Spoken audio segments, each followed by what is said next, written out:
లడ్డూలలో ఈ కల్తీ జరిగిపోయింది అన్నటువంటి భయంతో కొనడం మానేసి అంత అమాయకుడు హిందువు కాదు. ప్రసాదంగా చూస్తారు కాబట్టి చేస్తే పాపాత్ముడు ఆడెవడో శిక్షకు గురవుతాడు, భగవంతుడు చూసుకుంటాడులే అనుకుంటారు. అవును అవును. అదే సందర్భంలో అప్పుడెప్పుడో కలిసింది కాబట్టి వాళ్ళ కొండం మానేస్తామనే అంత అమాయకత్వం హిందువుల్లో లేదు.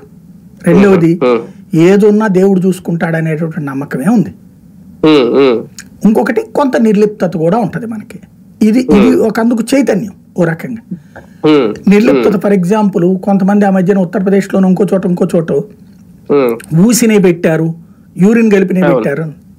అంత మాత్రాన ఆ వర్గం దగ్గర కొంట మానేసామో మనం? లేదు కదా. అది నిర్లిప్తత. బెజవాడ లడ్డు విషయంలో, పులిహార విషయంలో కూడా బూజు పట్టిన లడ్డూలు వచ్చినాయి, పులిహార పాడైన పాచికంపు వచ్చిన పులిహార వచ్చిన అప్పట్లో కూడా ఇష్యూస్ జరిగినాయి కదా. అలాగే అప్పుడు పెద్దగా ఎఫెక్ట్ ఏం పడలేనట్టుంది కదండి. ఇప్పుడు ఇదివరకు తిరుపతి లడ్డూలు కూడా పాడైనప్పుడు పారేసిన సందర్భాలు ఉన్నాయి.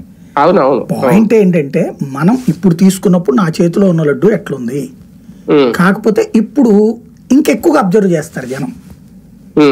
ఇప్పుడు బాగోకపోతే వెంటనే నిలదీస్తారు. ప్రజెంట్ బాగా పెడుతున్నారు కాబట్టి ఎవరు మాట్లాడట్లేదు.